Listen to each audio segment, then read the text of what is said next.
Admittedly, I'm someone who is a little bit obsessed with time in regards to the way I budget time, productivity. I like to nerd out on all that kind of stuff. But after the last 13 years focused on one career, it made me think about time differently. I was wondering how much I was sacrificing in my present into some sort of an idea of the future that may or may not actually come true.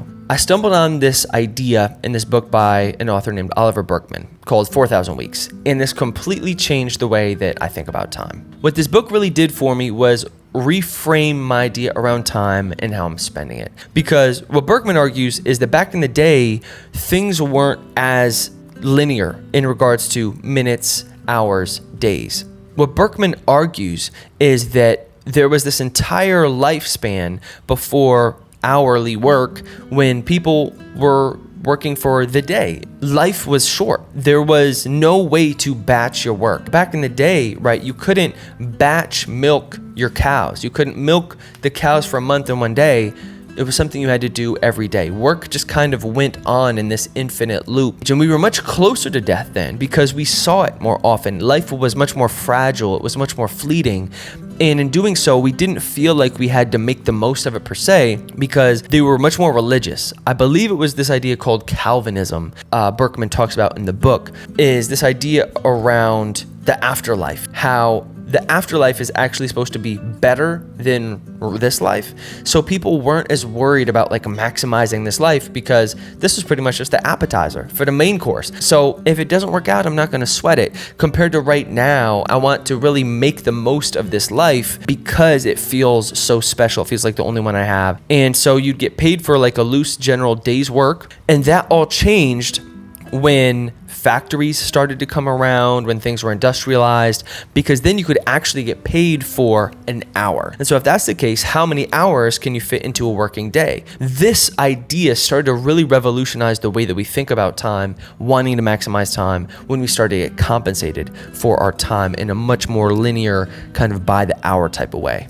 And this first one is that you will never have enough time. Burkeman argues that a lot of what we do is like investing in today because of this sort of like idea that it'll pay off in the future. And what Burkeman argues is that this has never been the case, that as your ability changes, so does the perception of time. Once productivity around cleanliness changed, once people actually had tools to help them be more cleanly, then the actual status quo, the baseline of cleanliness, then also rose. So it's almost like as we develop the tools to do things better, the expectation of how we're supposed to do these things rises with it. So we aren't actually becoming more productive. Even if we are, in a way, becoming more productive because we're having more output, the expectation of that output rises almost directly with the invention of these things, the technology. So what Burkeman argues, and this is what I love this idea, is that you will never have enough time, learning to accept that, and then becoming a master at what you are okay at failing at. It's how do you accommodate failure better?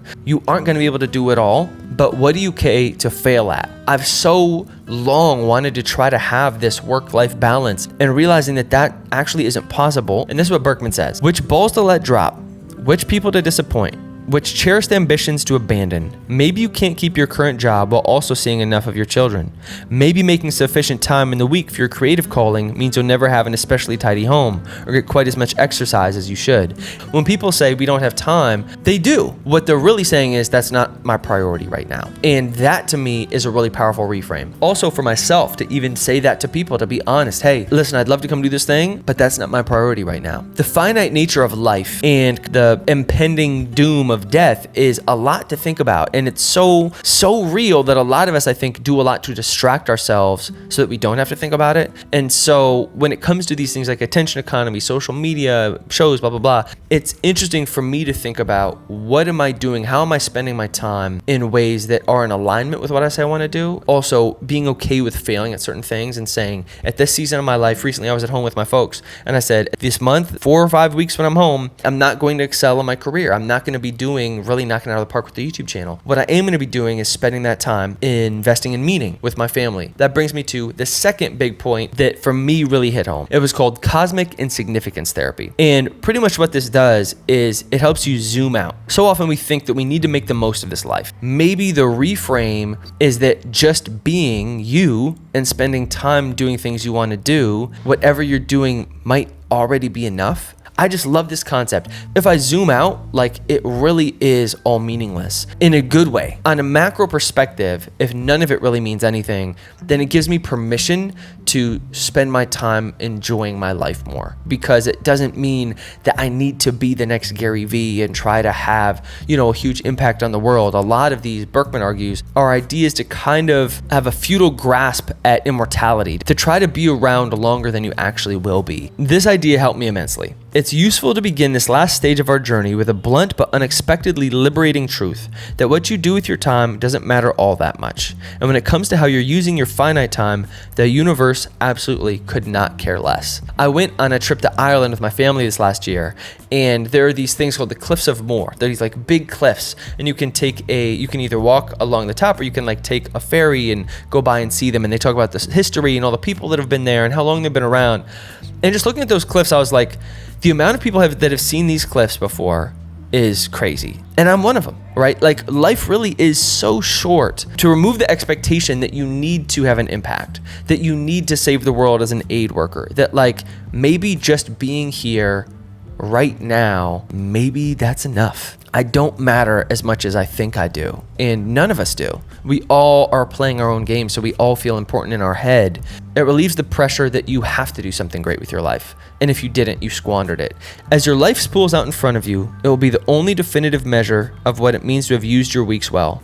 Not how many people you helped or how much you got done, but the working within the limits of your moment in history and your finite time and talents you actually got around to doing, and made life more luminous for the rest of us by doing whatever magnificent task or weird little thing it was that you came here for. We've been lied to, spoon-fed a myth by speakers on stages, self-help gurus in elephant pants with perfect hair. You can have it all. With this program, book, or product, you'll be able to find the balance you've been looking for. And we feel it. Like if we just had a little more time, we could fit it all in. Work out, excel in our career, be the perfect parent or partner, and still make it to our friend's baby shower. But the truth is, you can't do it all. Or maybe better put, you can't do it all right now. We're sold the idea that if we used our time better, we could make it work. And the harsh truth is, we're not supposed to. Most of us are put into a system that teaches us how to be future-focused. Structures built on the idea of investing our effort today for some nebulous guarantee of a future state of happiness. So without realizing it, we sacrifice the meaning and connection from today for tomorrow. And in doing so, we're never here. The crushing weight of our mortality so painful, we look for excuses to escape it. The difficult understanding that this is truly it. But if nature moves through seasons, maybe our lives can too. We can be intentional about what's meaningful to us in the present. That balls will be dropped, feelings will be hurt, opportunities will be lost, and that might simply be the tax incurred for living a meaningful life. Because it's your life, right here, right now, and that's all you get. How are you going to spend it?